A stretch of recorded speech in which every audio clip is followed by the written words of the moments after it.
Hey, boys and girls, I hope that you've had a great weekend. One of my favorite memories is when we would get together on Monday mornings and we could share some of the things that we did with our families over the weekend. Just know that I'm still thinking about you and hoping that you've had a nice time with your families in the past few days. We're going to start back in our chapter book, Wayside School is Falling Down. Remember, there's a lot of different things that happen in here. We talked about Bebe's baby brother, Ray. Ray was writing all this stuff on her homework, supposedly, and ended up finding out that Bebe didn't even have a baby brother, but she was saying she had a baby brother named Ray. We also talked about Miss Jules and about homework. And she talked about missing a sock she was trying to teach. And chapter 4 was she was trying to teach her kids. And Mac, I think it was Mac, was had lost one of his socks. And so he had to go through this whole big long story about where he found his sock. And then chapter 5 was about, another chapter about socks was when Sherry brought a hobo for show and tell and ended up talking about why he didn't wear socks. And so, like I said, this is kind of a crazy school with lots of different things that go on with the kids in the classroom, along with Miss Jules as the teacher. Okay, we're going to find out what happens in chapter 6. This is titled Pigtails. Hi, Leslie, said Paul. Hi, Paul, said Leslie. They were friends now. Paul hadn't pulled either of her pigtails for a long time. Paul sat in the desk behind Leslie. Once, a long time ago, he had pulled Leslie's pigtails. It felt great. That is, Paul thought it felt great. Leslie didn't think it felt so good. But that was earlier in the year, when Paul was younger and immature. Now he knew better. Still, her 2 long brown pigtails hung in front of his face all day, every day. The bell rang for recess. Leslie, said Paul, can I talk to you a second? Sure, Paul, said Leslie. They were alone in the room. All the other kids had rushed down the stairs. Mrs. Jules had to run to the teacher's lounge. I've been good, right? Said Paul. I haven't pulled one of your pigtails in a long time, have I? So, what do you want? A medal? Asked Leslie. Paul chuckled. No. Well, can I ask you something? Sure, said Leslie. Paul took a deep breath. May I pull just one of your pigtails? He asked. Please? No, said Leslie. Please, Paul begged. I won't pull hard. No one will have to know. Please, please. I wouldn't ask if it wasn't important. Please. You're sick, exclaimed Leslie. Paul lowered his head. I know, I'm sorry, he said. You're right. I don't know what came over me. I won't ask again. Good, said Leslie, and she shook her head in disgust. Paul watched her pigtails waggle. Can I touch one? He asked. I won't pull it, I promise. No. What's wrong with just touching one? Paul asked. Yuck, you're gross, said Leslie as she turned and marched out of the room. As Paul watched her go, her pigtails seemed to wave goodbye to him. He slapped himself in the face with both hands. What's wrong with me? He wondered. He walked to the side of the room and leaned over the counter. He stuck his head out the window to get some fresh air. Down below, he could see the children playing on the playground. They looked like tiny toys. Leslie stepped back into the classroom. I'm getting my hair trimmed tomorrow, she announced. If you want, I'll save the pieces for you. It'll just be some split ends. Paul was so excited he forgot where he was. He quickly raised his hand. It bashed against the window frame. Then he bounced forward and he toppled out the window. Leslie stared in horror at the open window, then rushed toward it. She leaned over the counter and looked down. Help! Gasped Paul. There was one brick on the side of the building that stuck out a little farther than the others. Paul desperately held on with both hands. I'll go get Louis, said Leslie. He'll save you. No, don't, cried Paul. I can't hold on. My fingers are slipping.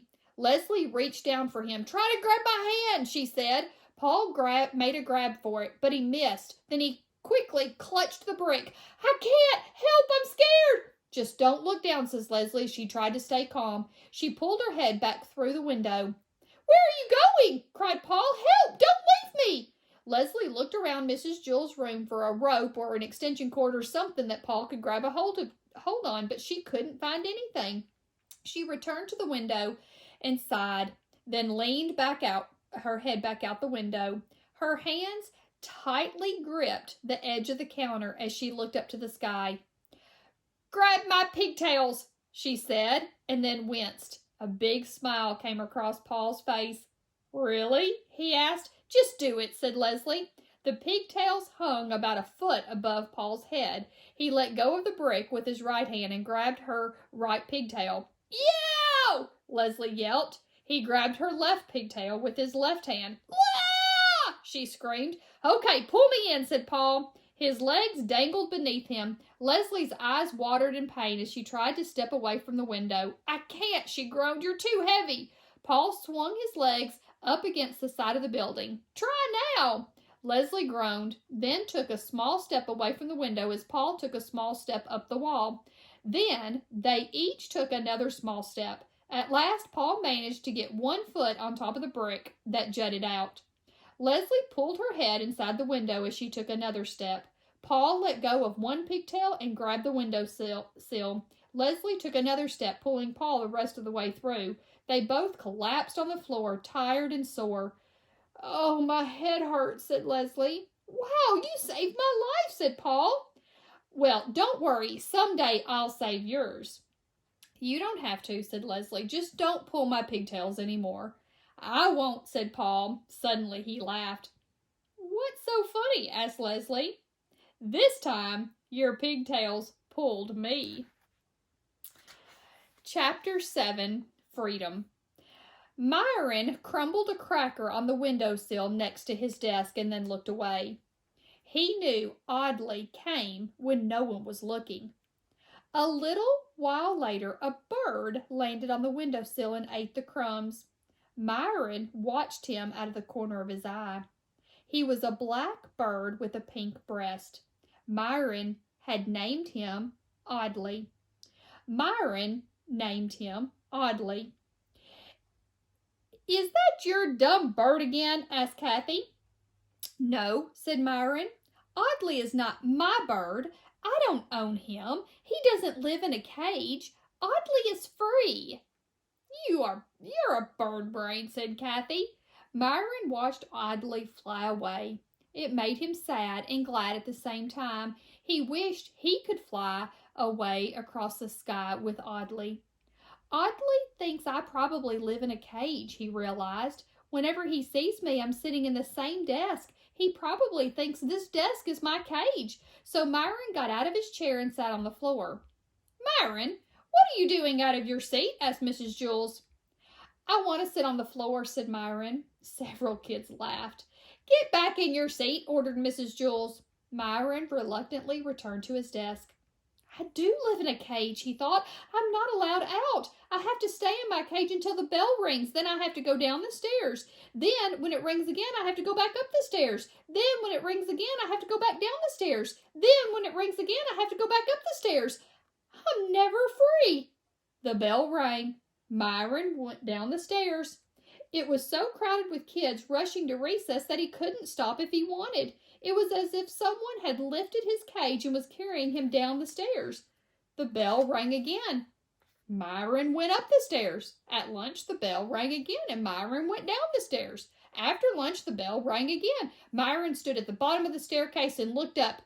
"No," he declared, "I won't go. I have to be free." All the other kids rushed past him. He eased his way around to the back of the stairs. As everyone went up, Byron went down to the basement. He nervously walked down the old creepy staircase. He didn't know what he would find, or what would find him. He had heard that dead rats were living down there, or worse, maybe even Mrs. Gorf. Mrs. Gorf was the meanest teacher Myron had ever had. She used to be the teacher on the 30th story before Mrs. Jules took over, but nobody ever believed that Mrs. Gorf was really gone. Everybody said she was still lurking somewhere inside Wayside School. He stepped off the last step at the very bottom of Wayside School. It was too dark to see. Somewhere he heard a drip that echoed around the cold and damp room. With his arms outstretched, he stepped across the gritty floor. His hand struck against a large, fat pipe above his head. The pipe felt like it was covered with 1,000 spider webs. Still, Myron kept his finger on the pipe as he walked so he wouldn't get lost. As long as he stayed with the pipe, he knew he would be able to find his way back to the stairs. Something crawled across his hand. He shook it off. Then he continued walking. He thought he heard footsteps behind him. He stopped walking. The sound of the footsteps continued for a second, then stopped. He started again, then stopped. The footsteps stopped a few seconds later. He wasn't alone. It was too dark for Myron to see who was following him, but he realized that meant that the person couldn't see him either. Whoever was coming after him had to have been following along the pipe too. So Myron left the safety of the pipe and headed blindly across the basement. The footsteps continued behind him. He stopped. The footsteps stopped.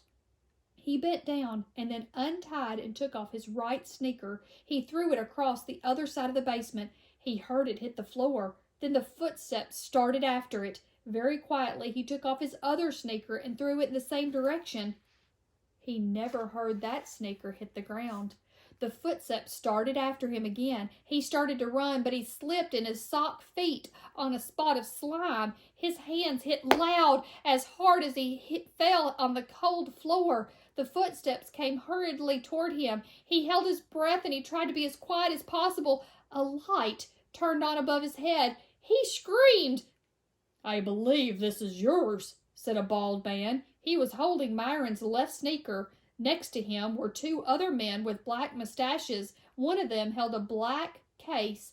Myron shook his head. "That's not my shoe," he said. "I've never seen it before." The bald man glanced at Myron's shoeless feet. "What's your name?" asked the man with the case. "Myron," said Myron. He regretted it as soon as he had said it. He wished he had made up a fake name. The man opened the case and took out a notebook. "Myron," he repeated as he thumbed through the notebook. "You're supposed to be in Mrs. Jewell's class, at the desk next to the window in front of Sherry." "What are you doing out of your cage? Seat?" asked the man with the mustache. "I wanted to be free," chirped Myron. "Please don't hurt me. If you let me go back to Mrs. Jewell's room, I'll never come down here again." "Well, do you want to be free or do you want to be safe?" asked the bald man. "Huh?" asked Myron. "You can't have it both ways," said the bald man. "Do you want to be safe?" asked one of the men with the mustache. "Do you want to sit in the same chair every day and go up and down the stairs every time the bell rings?" "You'll have to go to school 5 days a week," said the other man with the mustache. "You'll have to go to bed at the same time every day." "But first you'll have to brush your teeth," said the man with the other mustache. "And you won't be allowed to watch much TV until you finish your homework," said the other man with the mustache. "You'll have to go inside when it rains," said the other man with the mustache. "But first you'll have to wipe your feet," said the other man with the mustache. "Or you can be free," said the bald man. The man took out a pencil and a piece of paper out of his case. "So, do you want to be safe or do you want to be free?" Myron looked at the three men. "I want to be free," he said bravely. The man with the case wrote something on the piece of paper and gave it to Myron. "Sign here," he said. Myron couldn't read the piece of paper. It was written in some kind of foreign language, but he signed his name. The man took the paper and pencil from Myron and put it back into his case. "Okay, you're free," he said. "Good luck, Myron," said the bald man. "Here, I think you'll need this." He gave Myron his left sneaker and then reached up and pulled the chain and turned the light off. Myron found himself alone in the darkness. He put his shoe back on and then he hopped across the basement floor. He had no idea how to get back. At last his hand landed against the pipe, but he didn't know which way to follow it, left or right. He didn't know if it was even the right pipe. He turned left and continued hopping, keeping his finger on the pipe. He was just about ready to turn around and try the other way when he nearly fell over the bottom stair.